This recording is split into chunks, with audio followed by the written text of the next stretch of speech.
മൂന്നിലൊരു ഭാഗം മാത്രമാണ് കര. ഞാൻ ഇന്ന് പകൽ പ്രസംഗിക്കുന്നതായ ഈ വേളയിലും 2/3 ഭൂരിപക്ഷം വെള്ളത്തിനാണ്. സ്തോത്രം. 2/3 ഭൂരിപക്ഷം കരയ്ക്കല്ല, 2/3 ഭൂരിപക്ഷം വെള്ളത്തിനാണ്. ആരോ പറയുന്നു ഭൂരിപക്ഷം കിട്ടിയാൽ ഞങ്ങൾ അങ്ങ് തകർത്ത് കളയും. നടക്കത്തില്ല.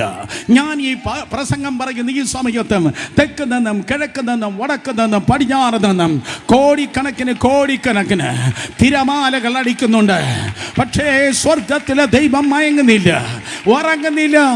അവൻ സമുദ്രത്ത് നോക്കി പ്രകാരം പറഞ്ഞു, നിനക്ക് ഇത്രത്തോളം വരും, ഇത്രത്തോളം നിനക്ക് വരാം. ഇവിടെ നിന്റെ തിരമാലയുടെ ഗർജനം അവസാനിക്കും. ഹല്ലേലൂയ. നിനക്ക് ഇത്രത്തോളം വരാം, ഇവിടെ നിന്റെ തിരമാലകളുടെ ഗർജനം അവസാനിക്കുക. അർത്ഥം, നിനക്കെതിരെ എത്ര വെല്ലുവിളികൾ വന്നാലും, എത്ര പരിഹാസം വന്നാലും, എത്ര നിന്ദകൾ, ആക്ഷേപങ്ങൾ, പ്രതിസന്ധികൾ കടന്നു വന്നാലും നിന്റെ ഉടമസ്ഥൻ സ്വർഗത്തിൽ ജീവിക്കുന്നു.